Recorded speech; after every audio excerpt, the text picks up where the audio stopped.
22वें श्लोक का अर्थ बताने जा रहा हूँ। आप सभी लोग ध्यान देंगे। वत्सो उत्सुका अपि अस्तमिता सर्पयाम प्रतिगृहित उत्सेत नंदस्तु तौ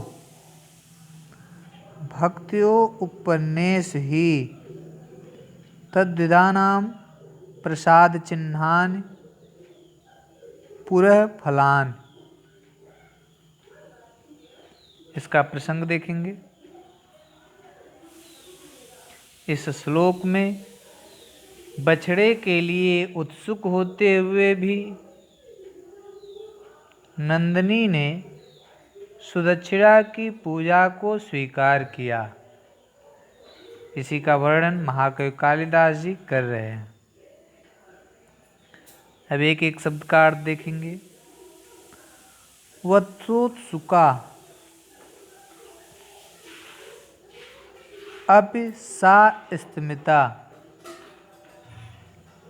बछड़े के लिए उत्सुक अपि होने पर भी, बछड़े के लिए उत्सुक होने पर भी सा वह नंदिनी गाय स्तिमिता स्थिर होकर सपर्याम पूजा को प्रतिगृहित स्वीकार किया।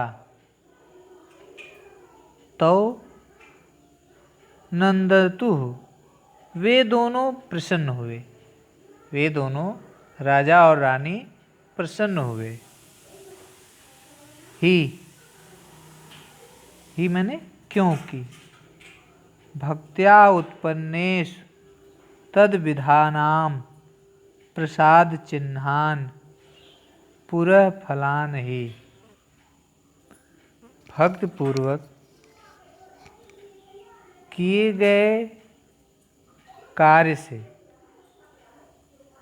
निश्चित ही सफलता मिलती है। जब कार्य सिद्ध होने वाली होती है तो उसके लक्षण अपने आप पहले से ही मालूम पड़ने लगते हैं। तो इसका पूरा अर्थ देखेंगे।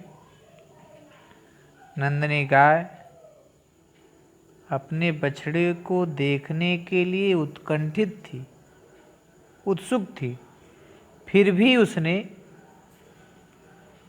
निश्चित भाव से सुदक्षिणा की पूजा को स्वीकार किया। इसे देखकर राजा दिलीप और उनकी धर्मपत्नी सुदक्षिणा दोनों ही अत्यधिक प्रसन्न हुए, क्योंकि जब कार्य सिद्ध होने वाली होती है तो उसके लक्षण पहले से ही मालूम पड़ने लगते हैं। राजा एवं रानी ने समझ लिया कि उनका मनोरथ अब शीघ्र ही पूर्ण होने वाला है।